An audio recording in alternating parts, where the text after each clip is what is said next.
Subscribe now and press the bell icon. Never miss an update.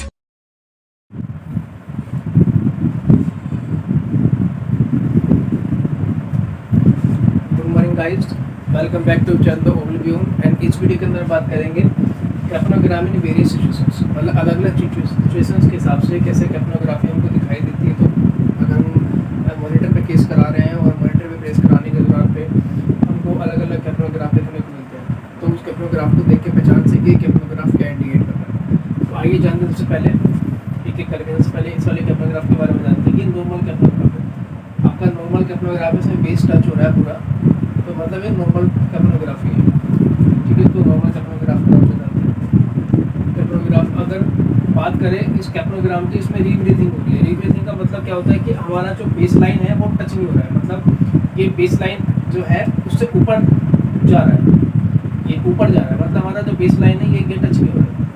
जिसके अंदर जिस ATCO2 के अंदर अगर हमारा ATCO2 आ रहा है मॉनिटर पे और वो बेस लाइन टच नहीं कर रहा है, इसका मतलब उसको क्या है और इस तरीके से दिखाई दे रहा है, जिसका मतलब वो रीब्रीथिंग कर रहा है। रीब्रीथिंग में हमारा क्या नाम है, छोटा लाइन में एग्जॉस्ट हो सकता है, तो हमारी रीब्रीथिंग होने के चांसेस हो सकते हैं। अगर हम इस ये वाला देखते हैं, तीसरे वाला C नंबर पे, अगर इसमें क्या दे रखा है, ऑब्स्ट्रक्शंस इन ब्रीथिंग सर्किट और एयरवे।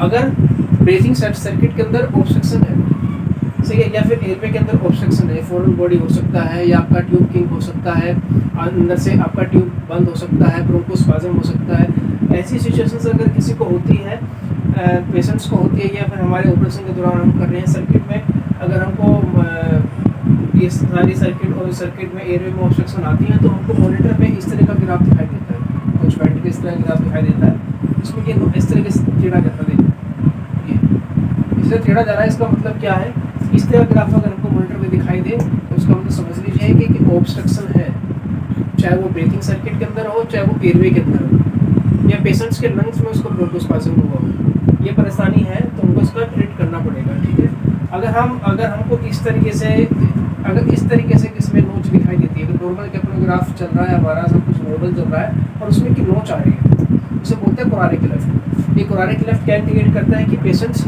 हमारे रिलैक्सेंट दिया हुआ है, केस चल रहा है, रिलैक्सेंट दिया हुआ है, वो रिलैक्सेंट से आउट आना चाह रहा है, मतलब पेशेंट आउट आ रहा है रिलैक्सेंट से, तो वो स्पॉन्टेनियस ब्रीथ अपनी जनरेट करना चालू कर रहा है बीच में। तो जैसे ही ये क्या होगा, ये लेफ्ट दिख रहा है, इसका मतलब यहाँ पे वो उसका अपनी ब्रीथ जनरेट कर रहा है बेसिकली उस मसल रिलैक्सेंट के अंदर। आपने कंट्रोल बैंड पे डाला हुआ है, तो उस समय आपको अगर ये दिखाई दे रहा है आपका एक नॉर्मल ATCO2 के अंदर, तो मतलब पेशेंट खुद के साथ से चालू कर देना है, उसका मसल रिलैक्सेंट का जो इफेक्ट है वो खत्म होता दिखाई दे रहा है। तो ये धीरे धीरे ऐसा नोट बढ़ा तो चला जाएगा और इसका जो गैप है वो कम चला जाएगा, तो कुछ इस तरीके से ग्राफ आना चालू हो जाएगा। फिर उसे बोलते हैं कोरानिक लेफ्ट। अगर दूसरी बात करते थे, आगे चलते हैं, तो बढ़ते हैं कार्डियोजेनिक ऑसिलेशंस के अंदर क्या रहता है कि आगे बेसिकली पीडियाट्रिक के अंदर ज़्यादा दिखाई देता है। पीडियाट्रिक बच्चे होते हैं तो उनमें आपका रेस्पिरेटरी रेट आप कम करते हैं और एक्सपिरेटरी टाइम बहुत ज़्यादा होता है, तो वहाँ पर एक कार्डियक ऑसिलेशंस हमको देखने को मिलते हैं।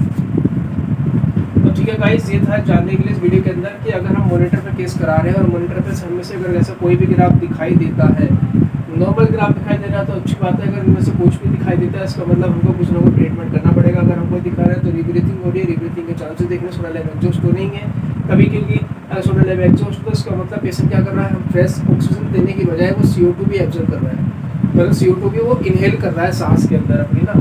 तो इसका मतलब साफ सीधी बात यही है, आपका ऑब्स्ट्रक्शन है, पेशेंट आउट आ रहा है या कार्डियक ऑसिलेशन है, तो हमें उसका बड़ा ध्यान देखना होता है कि किस तरीके से उसका उस समय क्या ट्रीटमेंट किया जाए। ठीक है गाइस, फिर मिलते हैं नेक्स्ट वीडियो में नेक्स्ट टॉपिक के साथ में। जब तक चैनल को लाइक, सब्सक्राइब और शेयर करना ना भूलिएगा। Thank you for watching.